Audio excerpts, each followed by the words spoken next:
HMPV virus का पहला मामला सामने आया है। सध्या चीनमध्ये HMPV म्हणजेच ह्यूमन मेटानिमो व्हायरस या आजाराचा उद्रेक झाल्याच्या बातम्या येत आहेत।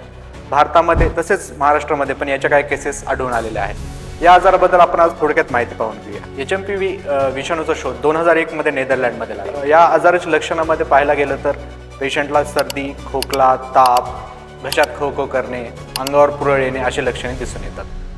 सिव्हिअर केसेसमध्ये निमोनिया किंवा लोअर रेस्पिरेटरी ट्रॅक्ट इन्फेक्शन होतं। या आजाराचे मेनली अफेक्ट होणारे एज ग्रुप म्हणजे 1 वर्षाखालील लहान मुले आणि वयस्क, सोबत ज्यांची इम्युनिटी कमी आहे म्हणजे अनकंट्रोल डायबिटीज, हायपरटेन्शन, कॅन्सर किंवा थेरपीवरील पेशंट आणि CKD म्हणजेच क्रोनिक किडनी डिसीज असणारे पेशंट हे मुख्यत्वे अफेक्ट होतात। HMPV व्हायरसचे प्रिकॉशन्समध्ये आपण वारंवार साबणाने किंवा सॅनिटायझरने हात धुवावे, मास्क वापरावा, सर्दी, खोकला अशी काही लक्षणे असतील तर गर्दीच्या ठिकाणी जाणे टाळावे व पौष्टिक आहार घ्यावा, भरपूर पाणी प्यावे।